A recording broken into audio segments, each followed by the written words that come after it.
Han, bakit kaya? Marami kaming magkakapatid. Pero bakit ako lang ang naiiba sa kanila? Bakit mo naman nasabi na ikaw lang yung naiba sa lahat ng magkakapatid? Lahat kasi ng mga kapatid ko, gwapo at magaganda eh. Pero bakit ako lang ang pangit? Baka naman sa mga ninuno ka nagmana. O kaya sa side ng lolo't lola mo.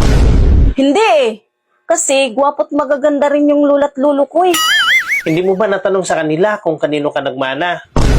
Sabi ng mga kapitbahay namin, sa kumpare daw ako ni Papa nagmana. Naku, huwag ka magpapaniwala sa mga kapitbahay mo. Huwag ka magpapaniwala sa ganun chismis dahil nakakasira ng buhay yan. Eh bakit ako kamukha sa kumpare ni Papa? Minsan kasi, nung binuntis ka ng mama mo, kung ano yung pinaglihian ng mama mo, doon ka nagiging kamukha o doon ka nagmana. Ganun yun. Ganun ba yon?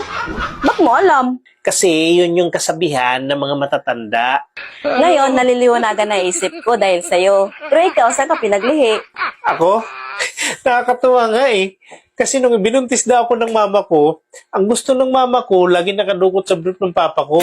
Ngayon, nagagalit yung mama ko kung ayaw padukutin ng papa ko. Doon ka pinaglihi? Oo, doon daw eh. Eh kung doon ka pinaglihi, bakit hindi ka mukhang ulok?